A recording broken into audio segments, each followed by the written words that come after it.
There are two systems of accounting, double entry system and single entry system. इसके बारे में हमने discussion first chapter में भी किया था जब सिस्टम ऑफ अकाउंटिंग इंट्रोड्यूस किए गए थे। तो वहां हमने दो सिस्टम आपको बताए थे। कौन कौन से दो सिस्टम होते हैं? Double entry book keeping system and single entry system. Meaning मैंने वहां भी आप लोगों को बताया था, एक बार फिर रिपीट करेंगे यहाँ पर सिंगल एंट्री सिस्टम के इस टॉपिक में। तो double entry book keeping system को तो अभी हमने प्रीवियस चैप्टर्स में पूरे टाइम पढ़ा। स्टार्टिंग हुई जनरल के से लेकर इक्वेशन का भी टॉपिक था उसका पार्ट, लेकिन general is the first book of accounting जिसमें हम सारे रूल्स एंड रेगुलेशंस के अकॉर्डिंग एंट्रीज करते हैं। तो single and double entry system के सारे रूल्स एंड रेगुलेशंस मैंने आपको उसी चैप्टर से स्टार्ट किए बताने, और फाइनल अकाउंट तक आते आते हमने ये सीखा कि double entry book keeping system के अकॉर्डिंग किसी भी बिजनेस ऑर्गेनाइजेशन में अकाउंटिंग कैसे की जाती है। नॉर्मली हर एक बिजनेसमैन जो है वो double entry book keeping system को ही फॉलो करता है, क्योंकि double entry book keeping system को ही हम एक एक्यूरेट अकाउंटिंग का सिस्टम मानते हैं, जिसके अकॉर्डिंग अगर हम अकाउंटिंग करेंगे तो ये माना जाता है कि जो हमारे अकाउंट्स हैं वो हमारा एकदम एक्यूरेट रिजल्ट देते हैं, क्योंकि इसके रूल्स एंड जो होते हैं, जो प्रिंसिपल्स जो हम फॉलो करते हैं वो एकदम एक्यूरेट होते हैं, और जिनके को फॉलो करके अगर आप अकाउंटिंग करते हैं तो आपके बिजनेस का जो रिजल्ट होता है वो हमेशा कैसा रहता है? एक्यूरेट आता है, रिलायबल होता है, जिस पर आगे जाके भरोसा किया जा सके और जिसके बेसिस पर आगे बिजनेस के लिए प्लानिंग की जा सके। तो most of the business organisations, चाहे वो स्मॉल स्केल पर रन कर रही हो या लार्ज स्केल पर रन कर रही हूँ, सभी double entry book keeping system के अकॉर्डिंग ही अकाउंटिंग करती है। लेकिन आज भी कहीं कहीं सिंगल एंट्री सिस्टम को फॉलो किया जाता है। अब क्वेश्चन ये होगा कि single entry book keeping system है क्या? सिंगल एंट्री में क्या ऐसा होता है कि किसी एक एस्पेक्ट को रिकॉर्ड कर लें और दूसरे को रिकॉर्ड ना करें, यानी सिंगल ही एंट्री बनाए? कई बार हमें ये भी डाउट होता है, जैसे डबल एंट्री में हर डेबिट के लिए क्रेडिट होता है, तो एक अकाउंट डेबिट होता है तो दूसरा क्रेडिट हो जाता है। तो कई बार डाउट ये होता है स्टूडेंट को कि सिंगल एंट्री में कहीं ऐसा तो नहीं सिर्फ सिंगल ही एंट्री करें, किसी एक अकाउंट को ही डेबिट करें, क्रेडिट ना करें, या क्रेडिट करें और डेबिट ना करें? बिल्कुल नहीं, ऐसा बिल्कुल नहीं होता। Single entry book keeping system accounting का एक ऐसा सिस्टम है जो कि अपने आप में एक्यूरेट नहीं है। इसमें बिजनेस के कुछ ट्रांजैक्शंस को बिजनेस बुक्स में प्रॉपरली रिकॉर्ड किया जाता है और कुछ ट्रांजैक्शंस को बिजनेस बुक्स में रिकॉर्ड ही नहीं किया जाता, क्योंकि ये कैश बेसिस ऑफ अकाउंटिंग के थ्रू अपने अकाउंट्स प्रिपेयर करते हैं। यानी सिर्फ उन ट्रांजैक्शंस को बिजनेस बुक्स में रिकॉर्ड किया जाता है जिनका कैश के आने और जाने से रिलेशन हो। यानी कहने का ये मतलब हुआ कि यहाँ एक्रूअल बेसिस ऑफ अकाउंटिंग को फॉलो नहीं करते, और कैश बेसिस ऑफ अकाउंटिंग यानी सिर्फ कैश ट्रांजैक्शन के बेसिस पर अगर हम अकाउंटिंग कर रहे हैं तो वो अकाउंटिंग एक्यूरेट अकाउंटिंग नहीं होती, क्योंकि ऐसी अकाउंटिंग में जो हमारे छोटे मोटे बिजनेसमैन हैं वो तो कैश ट्रांजैक्शन के बेस पर बिजनेस को रन करते हैं, लेकिन बड़े बड़े जो बिजनेसमैन होते हैं वो कैश के बेसिस पर हमारी बुक्स में अकाउंट्स को सिर्फ रिकॉर्ड करेंगे, तो वो अपने बिजनेस को कभी भी स्प्रेड आउट यानी बड़ा नहीं कर पाएंगे, उसको एक बड़े स्केल पर रन नहीं कर पाएंगे। और मैंने स्टार्टिंग में आप लोगों को बताया था कि किसी भी बिजनेस में कैश से ज्यादा ट्रांजैक्शन कैसे होते हैं? क्रेडिट होते हैं। मीन्स अगर हमें बिजनेस का स्केल बढ़ाना है तो हमें कैश से ज्यादा कैसे ट्रांजैक्शन करने पड़ेंगे? क्रेडिट। चाहे उनमें रिस्क हो फिर भी हमें बिजनेस को बढ़ाने के लिए कैश से ज्यादा क्रेडिट ट्रांजैक्शन करने पड़ते हैं। कुछ बिजनेस तो सिर्फ क्रेडिट के बेस पर ही रन करते हैं, तो इसलिए सिर्फ कैश ट्रांजैक्शन को अगर हम single entry book keeping system में रिकॉर्ड करते हैं, दैट मीन्स खुद से समझ लेना चाहिए कि इस सिस्टम को सिर्फ छोटे मोटे बिजनेसमैन ही क्या करते हैं? फॉलो करते हैं।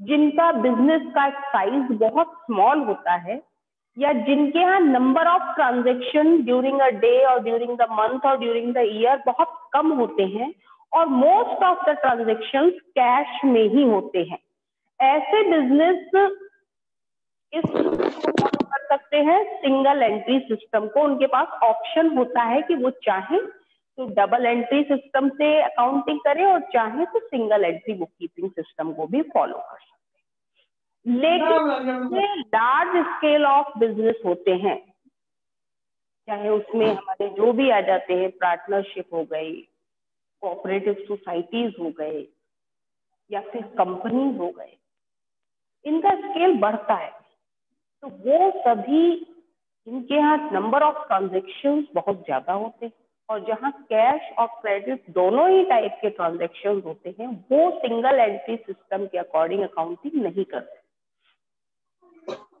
कंपनीज के लिए तो मैंडेटरी है दैट के they have to follow the double entry book keeping system, वो तो चाहकर भी सिंगल एंट्री को फॉलो कर ही नहीं सकते क्योंकि कंपनीज एक्ट के according double entry book keeping system के अकॉर्डिंग ही सिस्टमैटिक वे में अकाउंटिंग होती है।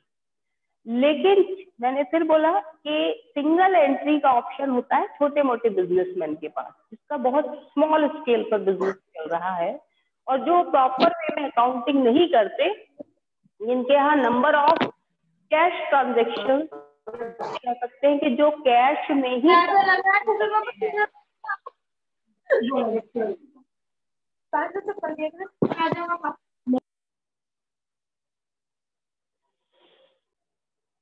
तो ऐसे बिजनेस ऑर्गेनाइजेशन जो स्मॉल स्केल पर रन होते हैं और जिनके यहाँ पर बिजनेस कैश में ज्यादा होता है या ये कहिए कि कैश में ही ट्रांजेक्शन होते हैं, वो क्रेडिट पर ट्रांजेक्शन ना करें, तो वहां सिंगल एंट्री सिस्टम के अकॉर्डिंग अकाउंटिंग यूजफुल हो सकती है, बट उसको हम एक्यूरेट नहीं मानते और उसको हम ये नहीं मानते कि उससे निकाले हुए रिजल्ट हमारे बिजनेस के बिल्कुल ठीक रिजल्ट है। सिंगल एंट्री सिस्टम होता क्या है? सिंगल एंट्री सिस्टम के अकॉर्डिंग हम बिजनेस बुक्स में ट्रांजैक्शन को अकाउंटिंग रूल को फॉलो करते हुए नहीं रिकॉर्ड करते, अपने कन्वीनियंस के अकॉर्डिंग ट्रांजैक्शंस को रिकॉर्ड करते हैं। यानी कुछ ट्रांजैक्शन जिनका बहुत ज्यादा इंपॉर्टेंस है, जिनकी उन्हें हम रिकॉर्ड कर लेते हैं बिजनेस बुक्स में, और जिनकी कोई इंपॉर्टेंस नहीं है, हमें लगता है नहीं इन्हें रिकॉर्ड किए बिना भी हम अपने बिजनेस का प्रॉफिट और लॉस फाइंड आउट कर सकते हैं, तो उन ट्रांजैक्शंस को हम रिकॉर्ड करने से छोड़ देते हैं। तो मैंने क्या बताया कि most of the time cash transactions को हम बिजनेस बुक्स में रिकॉर्ड करते हैं। फिर कुछ स्पेसिफिक अकाउंट जैसे डेटर और क्रेडिटर्स के भी बना लेते हैं ताकि फ्यूचर में उनकी हेल्प से भी हम अकाउंटिंग कर सकें। लेकिन कोई प्रॉपर सिस्टमेटिक वे नहीं है। जैसे डबल एंट्री सिस्टम में हर एक ट्रांजैक्शन को रिकॉर्ड करने का एक सिस्टमेटिक वे है कि पहले journal, then ledger, then trial balance, then final accounts, और उसके लिए भी प्रॉपर रूल्स एंड रेगुलेशंस होते हैं, प्रॉपर प्रिंसिपल्स को फॉलो करना होता है, जो कि हमने अभी प्रीवियस चैप्टर्स में सीखा है कि किस तरीके से हम हर एक ट्रांजैक्शन को रिकॉर्ड करते हैं। साथ ही हम डबल एंट्री सिस्टम में एक्चुअल बेसिस ऑफ अकाउंटिंग को फॉलो करते हैं, जिसके अकॉर्डिंग एक ईयर से रिलेटेड सभी इनकम और एक्सपेंसेस को हम उस ईयर का प्रॉफिट और लॉस फाइंड आउट करने में क्या करते हैं, इंक्लूड करते हैं, वेदर दे आर रिसीव्ड और not received, whether they are paid और नॉट पेड। इसीलिए हम इसमें कौन सा बेस यूज करते हैं? एक्चुअल बेसिस ऑफ अकाउंटिंग, यानी एक ईयर से रिलेटेड सारे इनकम एंड एक्सपेंसेस को हम उस ईयर की अकाउंटिंग के टाइम पर इंक्लूड करें और उसके बाद जो रिजल्ट निकाले वही एक्यूरेट अकाउंटिंग के रिजल्ट्स माने जाते हैं। जबकि सिंगल एंट्री सिस्टम में ऐसा कोई रूल प्रॉपर नहीं होता जिसको फॉलो करके हम अकाउंटिंग करें। मैंने फिर बोला कि अकाउंटिंग करते टाइम बिजनेसमैन अपने कन्वीनियंस के अकॉर्डिंग ट्रांजैक्शंस को रिकॉर्ड कर भी सकता है और छोड़ भी सकता है। वो देखता है कि जहां इंपॉर्टेंस है ट्रांजैक्शन को रिकॉर्ड करने की वो कर लेगा, जहां लगेगा उसे कि नहीं इस ट्रांजैक्शन को रिकॉर्ड करने की कोई नीड नहीं है वो छोड़ देगा। यानी कोई एक्यूरेसी नहीं है ट्रांजैक्शंस को रिकॉर्ड करने की, कोई रूल्स नहीं है, कोई किसी भी टाइप का कोई ऐसा स्पेसिफिक मेथड नहीं है कि हाँ यही तरीका है जिससे हम अकाउंटिंग करें। यहाँ अपने कन्वीनियंस के अकॉर्डिंग ट्रांजेक्शन किए जाते हैं। इसीलिए सिंगल एंट्री सिस्टम से निकाले गए जो बिजनेस के रिजल्ट होते हैं वो एक्यूरेट नहीं माने जाते, उनको रिलायबल नहीं कहा जा सकता। और इसी की वजह से, क्योंकि सिंगल एंट्री सिस्टम में इतनी सारी खामियां हैं, एक्यूरेट रूल्स फॉलो नहीं होते, सही रिजल्ट नहीं बताता ये, और सिर्फ कैश बेसिस के थ्रू ही इसमें अकाउंटिंग होती है। तो ये इतनी सारी कमियां होने की वजह से एक बड़े बिजनेसमैन के लिए या किसी भी बिजनेस और लार्ज स्केल पर रन करने वाली बिजनेस ऑर्गेनाइजेशन के लिए सिंगल एंट्री सिस्टम फॉलो नहीं किया जाता, क्योंकि उनको सबको अपने रिजल्ट एक्यूरेट चाहिए होते। ठीक है, तो यहाँ सिंगल एंट्री सिस्टम के अकॉर्डिंग अकाउंटिंग करना भी हम सीखेंगे कि उसमें किस तरीके से अकाउंटिंग होती है, वो भी आना तो चाहिए, हमें पता होना चाहिए कि हम डबल एंट्री से तो कर ही रहे हैं और आगे भी करते रहेंगे। नेक्स्ट ईयर भी हम जब पार्टनरशिप और कंपनीज के अकाउंट प्रिपेयर करेंगे तो वहां हम डबल एंट्री सिस्टम को ही फॉलो करेंगे। But we have to know about the single entry system also. हमें ये भी पता होना चाहिए कि सिंगल एंट्री सिस्टम से अकाउंटिंग कैसे की जाए। तो यहाँ पर अकाउंटिंग करना बड़ा इजी। डबल एंट्री में तो हमें बहुत सारे rules, regulations and principles follow करने होते हैं, अजम्पशंस के अकॉर्डिंग अकाउंटिंग करनी होती है, जो हमने पढ़े हुए हैं 3rd चैप्टर में। लेकिन सिंगल एंट्री सिस्टम का ड्रॉबैक कह सकते हो या फिर इसकी एक एडवांटेज कह सकते हो कि इससे अकाउंटिंग करना बड़ा इजी, क्योंकि कोई स्पेसिफिक रूल होता ही नहीं जिसके अकॉर्डिंग हम अकाउंटिंग कर सकते। एक स्टेटमेंट बना देते हैं, उसके अकॉर्डिंग आपको पता चल जाता है कि प्रॉफिट ड्यूरिंग द ईयर कितना हुआ, लॉस कितना हुआ, और हमारे पास कितनी एसेट्स है, लाइबिलिटीज कितनी है। तो कोई स्पेसिफिक तरीका नहीं है अकाउंटिंग करने का। जैसे आप पेज नंबर 20.4 पर देखें, statement of P and L का एक फॉर्मेट गिवन है, और इस फॉर्मेट के अकॉर्डिंग आपको अगर एंड की कैपिटल यानी ईयर के एंड की कैपिटल गिवन है, यानी 31 मार्च 2020 चल रहा है, तो आज के दिन अगर हमें ये पता चले कि हमारी capital end of the year इतनी है, तो हमें प्रॉफिट और लॉस कैसे फाइंड आउट करना है। ड्यूरिंग द ईयर जितनी ड्रॉइंग्स हमने की हैं वो हम माइनस कर चुके होंगे क्लोजिंग कैपिटल लाते लाते, तो उसे प्लस कर दो, यानी रिवर्स फॉर्म में जाती है। ठीक है, और उसमें अगर आपने during the year additional capital business को दी है, यानी और कैपिटल, पहले जितनी कैपिटल थी उससे ज्यादा हमें जरूरत पड़ी तो और कैपिटल देनी पड़ी, तो वो कैसी कैपिटल होगी, एडिशनल कैपिटल। तो उसे आपने अपनी क्लोजिंग कैपिटल तक आते आते ऐड किया होगा ओपनिंग में, तो यहाँ पर हम रिवर्स फॉर्म में जाएंगे, तो इसे क्या कर देंगे, लेस कर। ठीक है, इसके बाद एडजस्टेड कैपिटल और कैपिटल आ जाएगी, यानी हमने ड्राइंग्स को क्या कर दिया, प्लस कर दिया, और एडिशनल कैपिटल को माइनस। तब जब हमारी एडजस्टेड कैपिटल आ जाएगी, उस एडजस्टेड कैपिटल में से हम ओपनिंग कैपिटल यानी ईयर के स्टार्टिंग में जितनी कैपिटल थी उसे माइनस कर दें, तो हमारा प्रॉफिट और लॉस ड्यूरिंग द ईयर का आ जाता है। यानी पी&एल निकालने का बड़ा अलग तरीका है यहाँ पर। जबकि हम डबल एंट्री सिस्टम में प्रॉपर अकाउंटिंग करके सारे अकाउंट क्लोज करते हैं, फिर उनकी समरी को ट्रायल बैलेंस में ले जाते हैं, ट्रायल बैलेंस के बाद जितने डायरेक्ट एक्सपेंसेस होते हैं उन्हें हम ट्रेडिंग अकाउंट में शो करते हैं, जितने भी इनडायरेक्ट एक्सपेंसेस होते हैं we have to show them in the profit and loss account. After that we will find out the profit and loss during the year. लेकिन यहाँ अकाउंटिंग इस तरीके से होती है कि क्लोजिंग कैपिटल के बेस पर और ओपनिंग कैपिटल के बेस पर, उनके बीच के डिफरेंस के बेस पर ही आप प्रॉफिट और लॉस को क्या कर सकते हैं, फाइंड आउट कर सकते हैं। बहुत सिंपल है। और फिर मैंने बताया कि इसमें किसी भी टाइप के रूल्स एक्यूरेट नहीं है, कोई भी रूल फॉलो करके आप बिजनेस का प्रॉफिट और लॉस फाइंड आउट कर सकते हो। क्योंकि आप डबल एंट्री सिस्टम कर चुके हो तो इसलिए आपके लिए और भी इजी हो जाता है।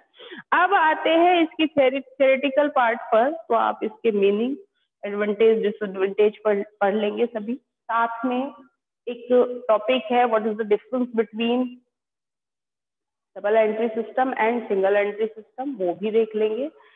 बड़े सिंपल से डिफरेंसेस हैं डबल और सिंगल एंट्री सिस्टम के। आप में से कुछ स्टूडेंट तो खुद ही बता सकते होंगे कि डबल एंट्री सिस्टम में हर एक ट्रांजैक्शन के दोनों एस्पेक्ट डेबिट और क्रेडिट को रिकॉर्ड करते हैं, जबकि सिंगल एंट्री सिस्टम में कुछ ट्रांजैक्शन को रिकॉर्ड कर लेते हैं और कुछ को छोड़ देते हैं। यानी यहाँ पर हर एक ट्रांजैक्शन, बिजनेस ट्रांजैक्शन को बिजनेस बुक में रिकॉर्ड किया जाए, ये जरूरी नहीं है। ठीक है, इसके बाद डबल एंट्री सिस्टम में प्रॉफिट और लॉस जो निकाले जाते हैं वो एक्यूरेट होते हैं और जो रिलायबल होते हैं, जबकि सिंगल एंट्री सिस्टम के जो रिजल्ट्स हैं वो एक्यूरेट नहीं माने जाते।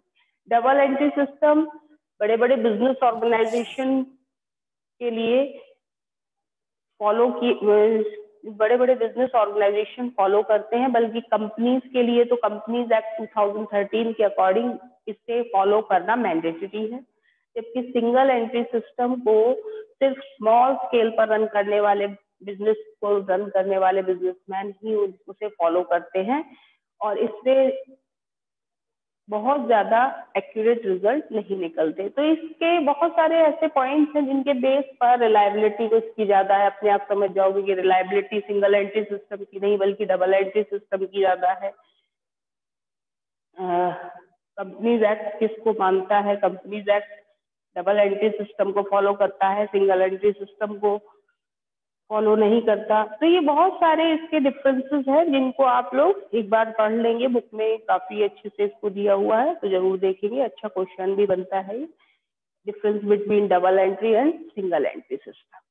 अब आते हैं कि हम किस तरीके से डबल एंट्री सिस्टम के अकॉर्डिंग अकाउंटिंग करते हैं। तो यहाँ दो सिस्टम है, एक तो statement of affairs method and conversion method. तो स्टेटमेंट ऑफ अफेयर्स मेथड किसको बता दे रही हूँ क्योंकि कुछ टॉपिक डिलीटेड है करंट ईयर में, तो वो हम देख लेंगे कौन कौन से पार्ट डिलीटेड है। क्वेश्चन नंबर 1 देखिए, उसी से हम एक्सप्लेन करेंगे किस तरीके से इजीली आप जो भी कहा जाए उसको कैसे कैलकुलेट कर सकते हैं। देखिए question number 1 page number 20.38 page पर, following information of an accounting year is given. एक अकाउंटिंग ईयर से रिलेटेड कुछ इंफॉर्मेशन आपको दी जा रही है। First one is opening capital, drawings, capital added during the year यानी ये एडिशनल कैपिटल है, and closing capital ₹90,000। Calculate the profit और लॉस फॉर द ईयर। अभी अभी मैंने आपको इसका फॉर्मूला बताया था, उसी के अकॉर्डिंग हम करेंगे इस क्वेश्चन को। स्टेटमेंट ऑफ अफेयर्स बनता है, प्रॉफिट एंड लॉस अकाउंट की जगह क्या बनाते हैं? Statement of affairs.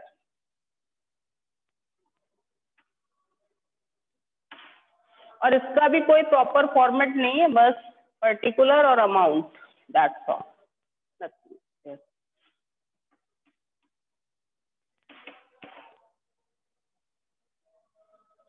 Amount.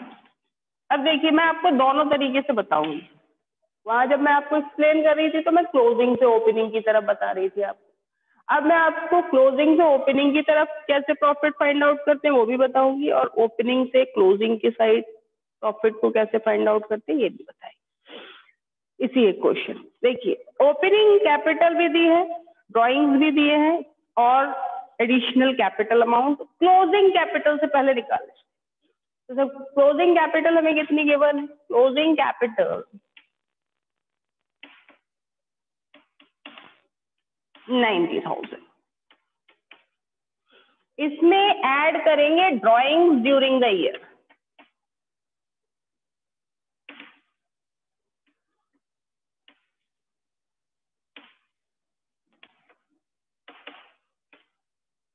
Drawings का अमाउंट हमें कितना गिवन है? 5,000 रुपीज। टोटल 95,000 रुपीज ऐड किए हैं। लेफ्ट करेंगे हम इसमें से एडिशनल कैपिटल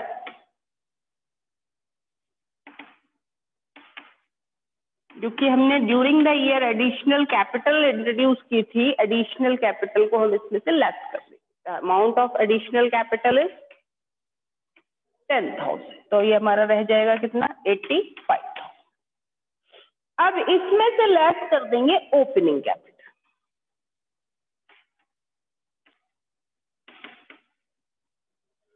ओपनिंग कैपिटल का अमाउंट कितना दिया है क्वेश्चन? ओपनिंग कैपिटल का अमाउंट आपको गिवन है 60,000 रुपीज है शायद, 60,000। तो 60,000 को जब हम इसमें से माइनस करेंगे तो यहाँ पर जो आएगा वो होगा net profit during the year.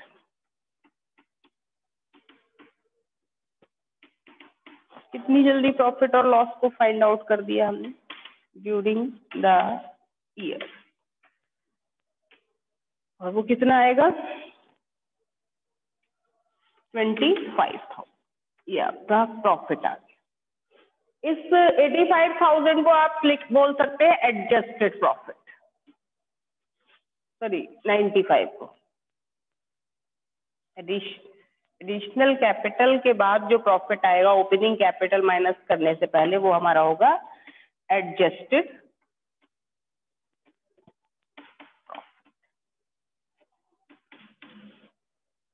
ठीक है, इस तरीके से आपने कितनी इजीली सिर्फ closing capital, drawings, additional capital और ओपनिंग कैपिटल की हेल्प से ड्यूरिंग द ईयर का नेट प्रॉफिट कैलकुलेट कर लिया। इसको हम ओपनिंग कैपिटल की हेल्प से भी कैलकुलेट कर सकते हैं, ये ध्यान रखिएगा। अब देखो, जब हमने क्लोजिंग कैपिटल की हेल्प से ड्यूरिंग द ईयर का प्रॉफिट और लॉस फाइंड आउट किया, लॉस कब आता बताओ, जब आपका ओपनिंग कैपिटल एडजस्टेड कैपिटल से ज्यादा होती है, यानी 85 की जगह 1 लाख होती है अगर हमारी ओपनिंग कैपिटल, तो 15,000 का हमें क्या हो जाता, लॉस, क्योंकि माइनस में आता आंसर। तो यहाँ भी ये भी ध्यान रखना कि लॉस किस कंडीशन में। दूसरा, क्लोजिंग कैपिटल ईयर के एंड की कैपिटल है, उसमें ड्यूरिंग द ईयर की ड्राइंग लेस हो जाती है, जो कि हम ध्यान हो, जब हम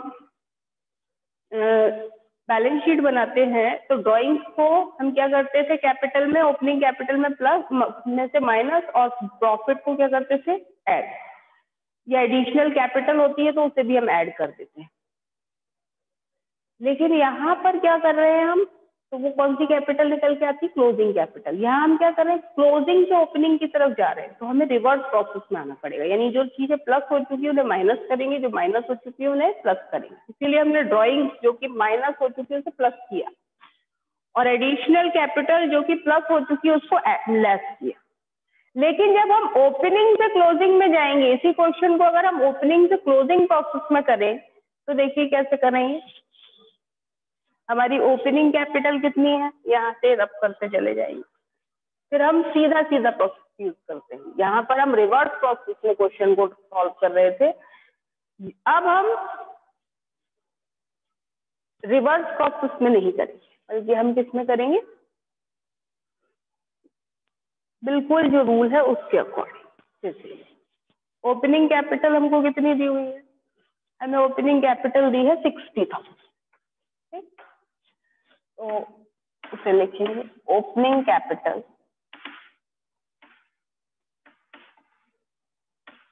ये 60,000। इसमें ऐड करेंगे एडिशनल कैपिटल, जबकि हमने क्लोजिंग कैपिटल के टाइम पर हमने एडिशनल को क्या किया था, डिडक्ट, लैस किया था। तो यहाँ एडिशनल को हम क्या कर देंगे, ऐड, क्योंकि ड्यूरिंग द ईयर जो हमारी कैपिटल हमने बिजनेस में लगाई है और तो वो हमारी ओपनिंग को बढ़ा देती है, तो हमारी टोटल कैपिटल कितनी हो जाएगी, 70,000। इसमें से ड्यूरिंग द ईयर की ड्रॉइंग्स को हम क्या कर देंगे, डिडक्ट कर।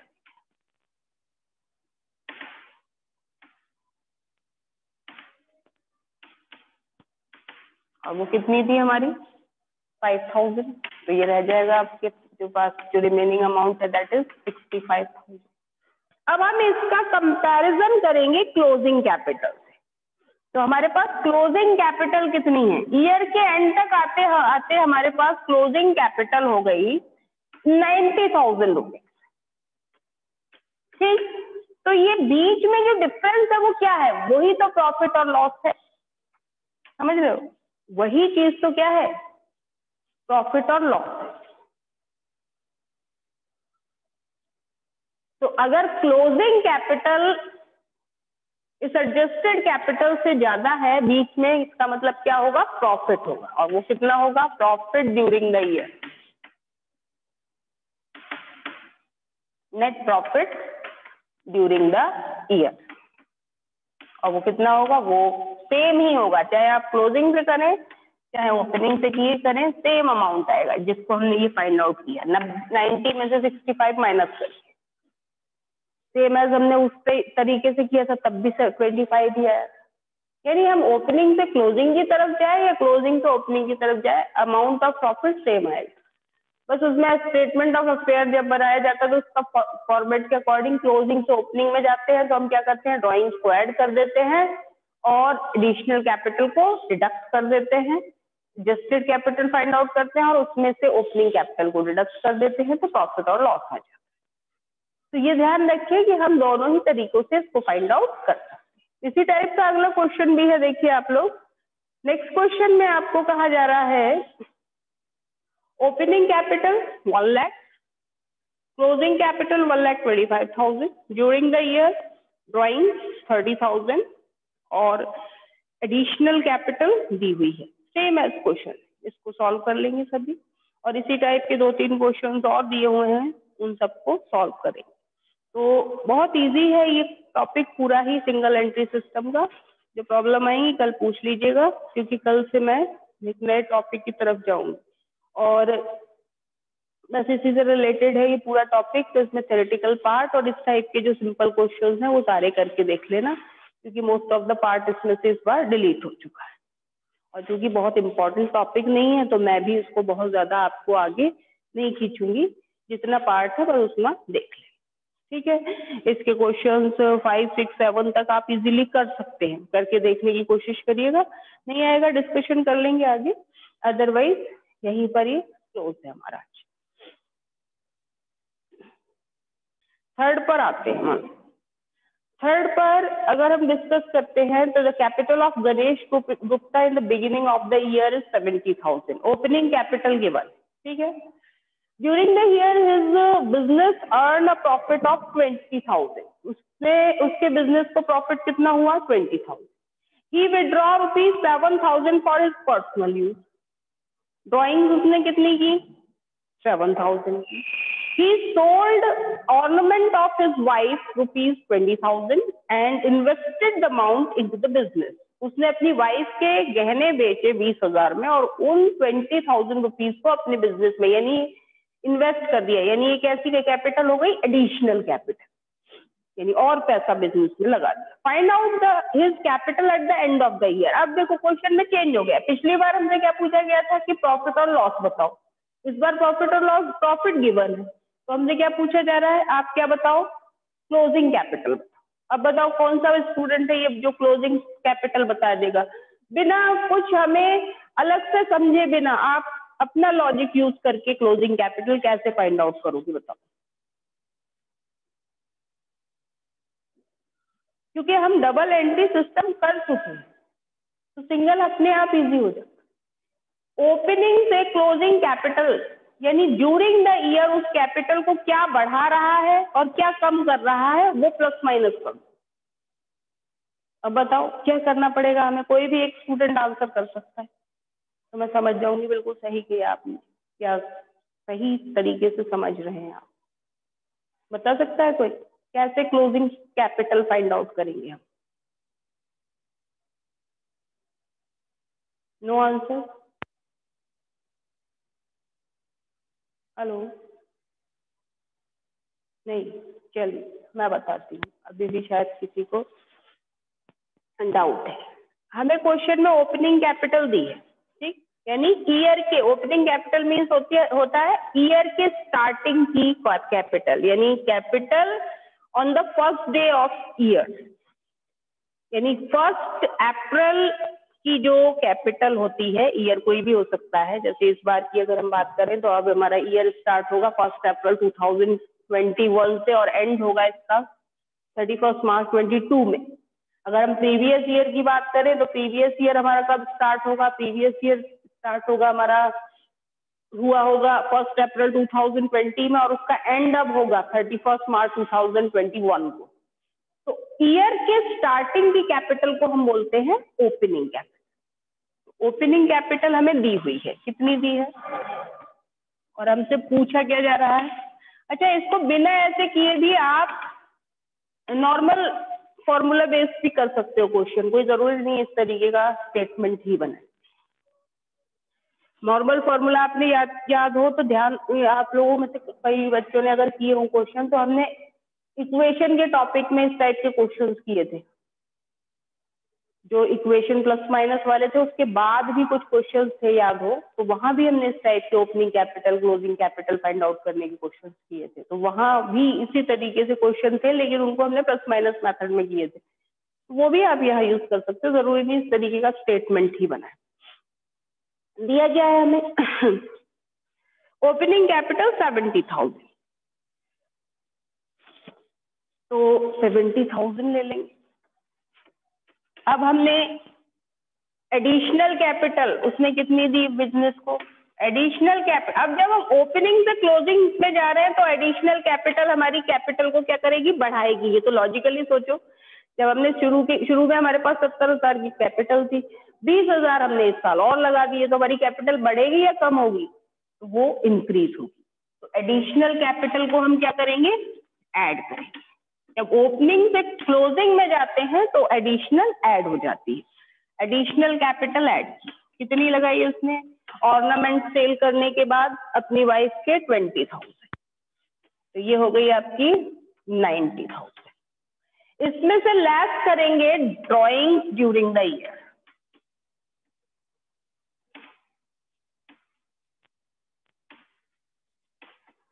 जिसका अमाउंट कितना गिवन है हमें क्वेश्चन में? 7,000। तो आपके पास लेस कर रहे हैं क्योंकि ड्रॉइंग हमारी कैपिटल को क्या करती है? रिड्यूस करती है, तो इसको हम क्या कर देंगे? माइनस कर देंगे, तो आपकी ये रह जाएगी 83,000 rupees.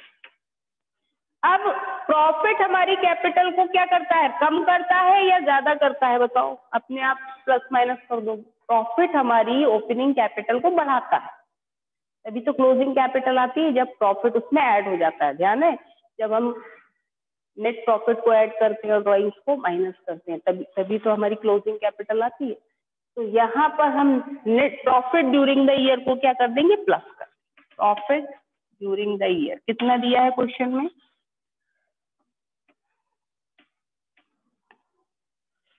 Amount of profit is been given in the question, कितना है? 20,000।